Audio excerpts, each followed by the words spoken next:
Namaste. We will continue with the 49th Sloka in chapter 2. dūreṇa hy-avaraṁ karma buddhi-yogād dhanañjaya buddhau śaraṇam anviccha kṛpaṇāḥ phala-hetavaḥ. dūreṇa hy-avaraṁ karma buddhi-yogād dhanañjaya buddhau śaraṇam anviccha kṛpaṇāḥ phala-hetavaḥ.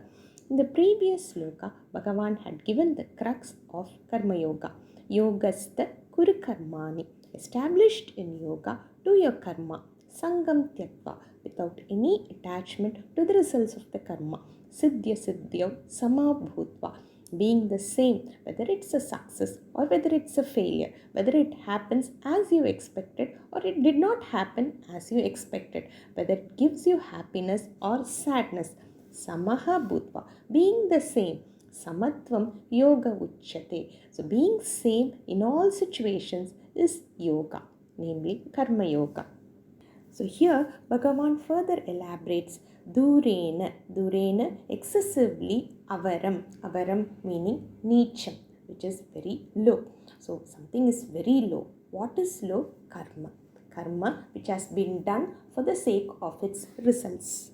So here Bhagavan says that it is very, very inferior karma which is done for its results. buddhi-yogād dhanañjaya, a karma which is done with the samatva buddhi is superior when compared to a karma which has been done for its results. buddhau śaraṇam anviccha, therefore take refuge in the buddhi yoga. Here buddhau meaning karma yoga or Sankhya Yoga. Sankhya Yoga is when Vivekam and Vairakyam have completely developed in a mind.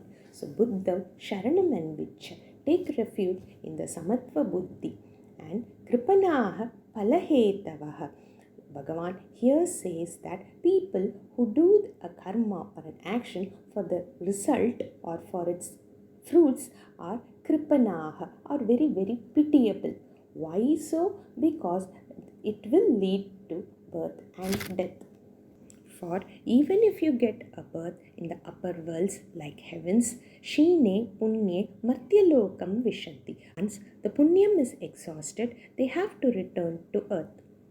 In Viveka Chudamani, Acharya Shankaracharya says, Jantunam narajanmam durlabham.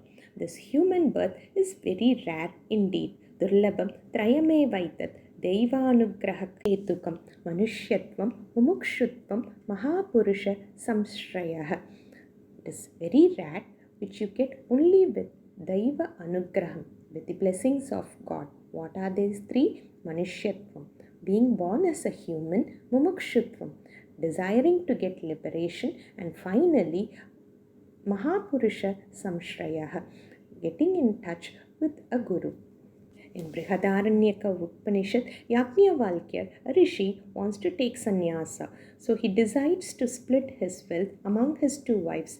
One of them, Gargi, asks him, if I have all the wealth in this world, can I reach immortality? Yajnavalkya says, all these wealth can give you comforts but not immortality. Then Gargi asks him for that knowledge. Yajnavalkya teaches, and finally he says, Yova yadadaksharam gargi abhiditva asman lokat praiti saha kṛpaṇāḥ. One who departs this world without knowing that ultimate truth, he is indeed very, very pitiable. Shvetashvara Upanishad says, Tameva viditva atimrityumeti nānyah pantha vidyate ayanaya. Without knowing him, we cannot escape this cycle of birth and death. There is no other way out of this maze. Birth and death in turn gives rise to sorrow. Even Indra has his own set of sorrows. He always is being troubled by asuras, and even Indra has an end.